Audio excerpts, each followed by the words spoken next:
Hello my friends, and welcome to my video about exciting ancient Roman artifacts.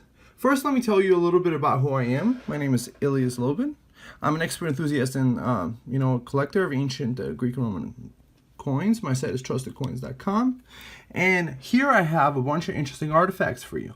What I have is a gorgon, a couple interesting rings, early Roman proto-money, and let's just get started with the first item.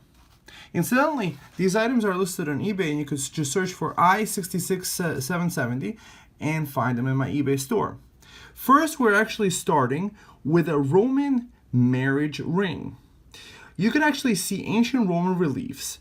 This is from circa 1st to 2nd century AD, so we're talking about almost a couple thousand years old. And we have this handshake that the man and woman would have symbolized on, even on coins. And, the two hands clasping, that's a symbol for marriage. This is what the ring looks like. And the listing has more information such as the weight and the size of the ring, which you could find for by typing in ebay.com and then putting I66770 into the search field. Some of the stuff might not be available by the time you're watching this, but it's still kind of cool to see it on video. So we have an interesting marriage ring, a gold marriage ring. Next, we are looking at actually a Capricorn Intaglio ring. What's cool is that if you had a wax seal such as this one, this is an impression maker, you could actually seal something with a Capricorn symbol on it. What's also interesting is that Augustus was the first Roman emperor who actually used the Capricorn on his coins. I don't believe he was born exactly under the Capricorn sign, but maybe the year of the Capricorn he was. So, or maybe that was more of a moon sign. So we have a silver ring with an original intaglio, and this is probably 2nd to 3rd century AD. Next, what we have is an interesting Roman gold intaglio ring. This is probably 1st to 3rd century. And what we have on it is actually Hermes standing with a bag of cash, basically. You know the symbol of bank robbers, they have this bag of cash and it has money symbols on it. Well, Hermes, or Mercury, the Roman version of him, had this bag of cash, and he would also hold the caduceus, which was his symbol, which was later misinterpreted as the symbol of medicine, which is supposed to be only a rod of Asclepius with a serpent on it, but they've been using the caduceus. He also helped people journey to the other world, so perhaps with modern medicine the way it is, the caduceus might be very symbolic of what sometimes happens to people, let's say, during an operation. So very interesting symbolism of Mercury. Perhaps this person, wanted more wealth in his life, and wearing a gold ring with the god on it, perhaps maybe did bring this person more wealth. So look at both sides. I have a lot more pictures. The numbers over here, as I mentioned, just search on ebay.com, this I66772, and you'll be able to find it. And let's move on to the next thing. What's interesting about this one is this is an ancient early Christian. What this says in Greek is actually ichthus. What it means is this: Jesus Christ, theo means God, so God's Son and Savior, ichthus. What's also interesting about it is that it relates to fish symbolism. So basically, if we understand it correctly, by symbolizing the fish and being able to say ichthus, it was basically saying every time Jesus Christ is God's Son and Savior. So we're talking about possibly 2nd, 3rd century AD, because later symbolism of Christianity is actually the Christogram, the Chi-Rho, which is an H, which is an X, and a P, the English. But in Greek, it would actually be reading like a H and an R, Christos, meaning Christ. So here we have a beautiful symbol. Where this was attached to is a very interesting. With ancient Roman artifacts, where did they use this?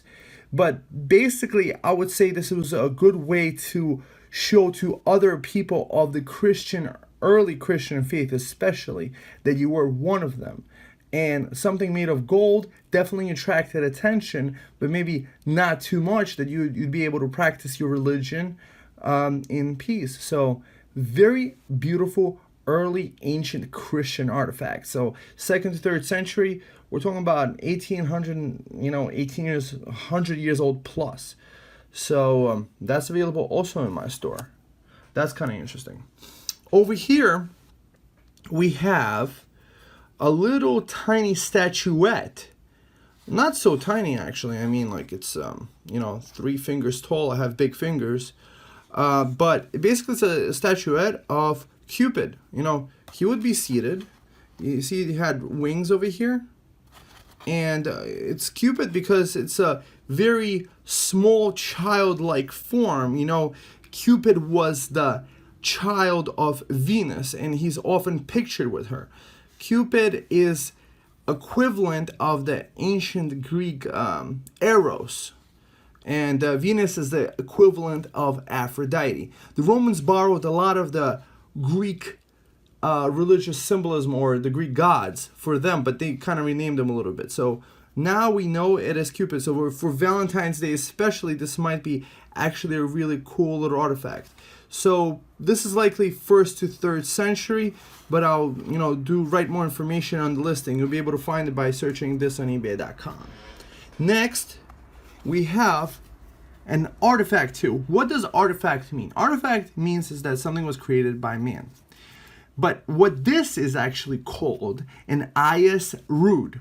Ichthus stands for bronze, and rude, pretty much it means that it's a rude clump of bronze weight. So before Rome started coining money, what they would do is actually take chunks of large bronze. This is actually the largest example I've seen and held in my hands. They would kind of like form it up into clumps, and this was actually used for trade. It's called an ichthus rude. R-U-D-E. So very interesting. You could tell the age of it, the beauty of. It's almost very impressionistic. Modern times just recently caught up with modern impressionistic art. But can you imagine using this as money and how heavy this would be? You're going to be able to see the weight and the size in the eBay listing if you search for it there. Next, what we have here is probably one of the most gorgeous pieces you would ever see of the Gorgon. The Gorgonian is also symbolized on ancient coins of, let's say, Apollonia Pontica. And you could actually see her head on Athena's cuirass, or Alexander the Great's battle armor in the center of the chest. My conclusion is that this was actually possibly worn on an ancient Roman soldier's battle armor. See, it was attached over here, what looks like with iron nails, possibly to something like a leather armor.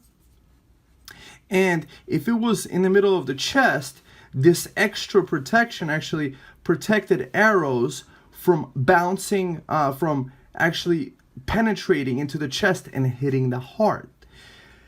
The symbolism of the Gorgonian stems from the story where Perseus, he met Medusa, which was able to turn man into stone. But what he did was he used this shield like a mirror, and he had her look at herself, and then he chopped her head off. And later this head was used on the armor. It's also described as an aegis. In English, the word aegis, being under someone's aegis, being under somebody's protection.